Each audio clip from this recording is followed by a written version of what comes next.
Hi everyone, welcome back to my YouTube channel, or welcome if you're new here. For those of you who don't know, my name is Hiba, and here on my channel I like to cover recent missing person cases. If you're into that type of content, please consider subscribing. With that being said, let's just go ahead and get into today's case. Today I want to talk about Xavior Harrelson. Xavior is an 11-year-old boy who disappeared from Montezuma, Iowa. He was actually 10 when he disappeared just over 1 week ago on May 27th, but his birthday was on Sunday. Unfortunately, Xavier was not home to celebrate. To give you some background information, Xavier lives with his mother in the Spruce Village Trailer Park, again in Montezuma, Iowa. It's a rural town of about 1,300 people, and Xavier's father lives over an hour away in a different town. Xavier's mother has a disability which requires Xavier to take on a lot of responsibility and essentially act as her caregiver a lot of the time. On Thursday, May 27th, Samantha Ricks, who lived nearby in the same trailer park as Xavier's family, was the one to call and report Xavier as missing after she received a worried call from Xavier's mother, Sarah. I'm not sure why Xavier's mother, Sarah, didn't call the police herself, considering her son was missing. However, maybe she wanted to see if Samantha knew where Xavier was, considering her son and Samantha's son were best friends. However, it turns out that Xavier's mom, Sarah, didn't just call Samantha. She had called multiple friends and told them that her son was missing. And according to these friends who she called, Sarah actually refused to call the police and report Xavier as missing for some reason, which is why Samantha ultimately ended up calling and reporting Xavier missing that day. While it's possible that Sarah was holding out hope and wanting to search for Xavier herself, we know how crucial time is, especially when a child goes missing. I also want to mention here that I did some digging into Sarah's past and found out that she was previously charged with child endangerment in 2017, and I will post a screenshot of that here.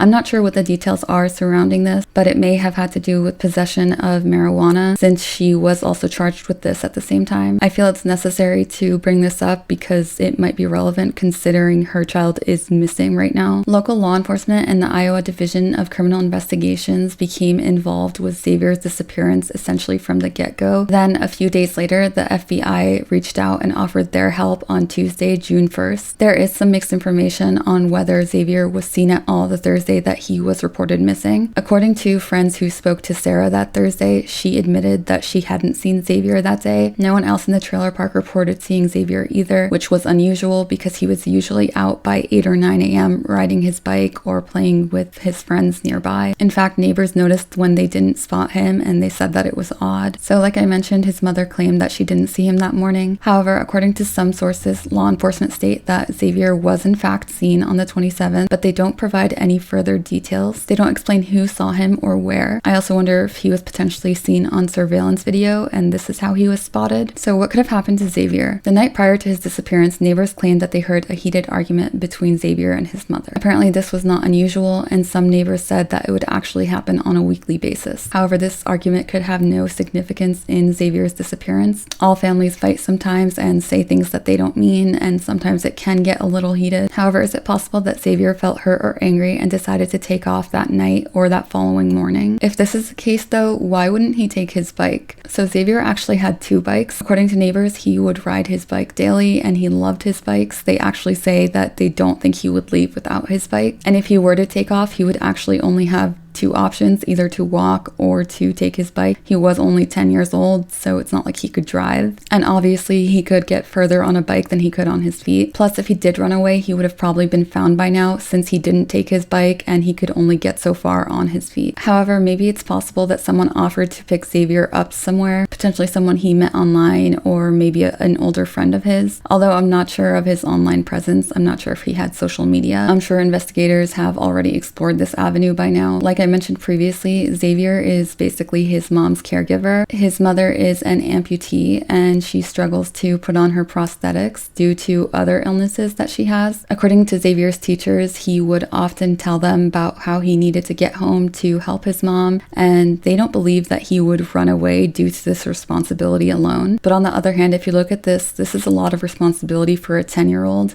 and it could have been overwhelming and too too stressful and it would have led him to potentially run away. The stress of caregiving, along with constant argument, could certainly take its toll. Nevertheless, neighbors and friends described the mother and son's relationship as extremely loving. If he didn't run away, is it possible that Xavior wanted to take a walk to cool off following the argument? According to neighbors, it wasn't unusual for Xavior to walk around the trailer park, but he would never leave the area normally. If he went out for a walk, this could explain why his bikes were left at home. He was obviously walking on foot. Is it possible that something happened on his walk? Like I previously mentioned, authorities have confirmed that Xavior was seen the next day, but have not released any details about this sighting. If Xavior left following the argument that night, he could have been spotted by somebody when he went for a walk, and they talked him into coming with them or coaxed him into spending the night at their place. Since he was in a vulnerable place and didn't want to return home probably, he might have agreed. In fact, neighbors have stated that Xavior would ask them to spend the night at their place in the past. The next morning, this person who took Xavior the night before would want to get him out of the trailer park and might have offered to take him to breakfast or lunch, and that would have led to him potentially being spotted at some point at a nearby gas station or something along those lines.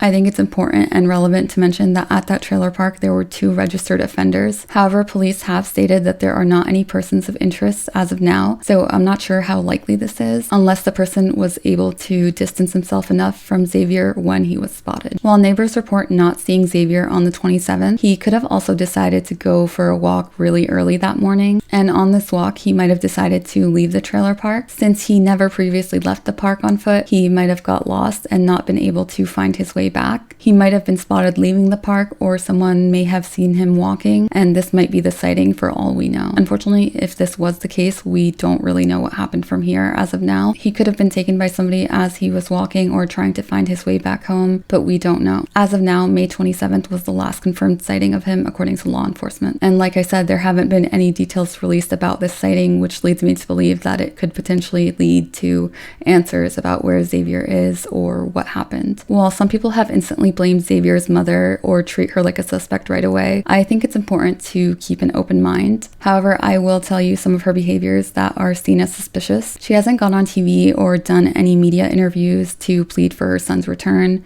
which is odd since most families want to make a personal statement at some point. Like I mentioned, she also refused to report Xavior as missing the day he disappeared, which goes against every protocol, especially when it's a child. Following Xavier's disappearance, she also posted that she was in a relationship on her Facebook, which a lot of people find really odd, and she quickly deleted it after she received a lot of backlash, but I will insert a screenshot of that here.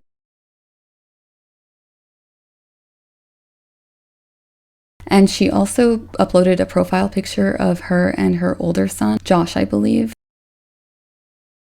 Which again, a lot of people find weird because her son Xavior is missing, so why would she make her profile picture a picture of her and her other son when she hasn't posted any pictures of Xavior or of his missing flyer? I think all of these could be huge red flags, don't get me wrong, but I'm trying to assume the best. After all, this could be an innocent mom who is worried sick about her son. I certainly don't agree with her actions, especially her refusal to report Xavior missing, but maybe doing so would have made it more real for her, so she chose to call around and see if she could find him herself first. Police state that she has been cooperative since the investigation started. Her trailer has been searched by police and canines. In regards to not speaking to media, some families choose not to do this, and it's important to keep in mind that she is from rural Iowa and lives in a trailer park community. I'm not sure how much trust and exposure she has for the media. Like I mentioned, she is being cooperative with the police, and they've stated that they do not have a person of interest at this time. They've also confirmed that no guests were at the house the night leading to Xavier's disappearance. Again, Xavier's father lives over an hour away, and he was supposed to have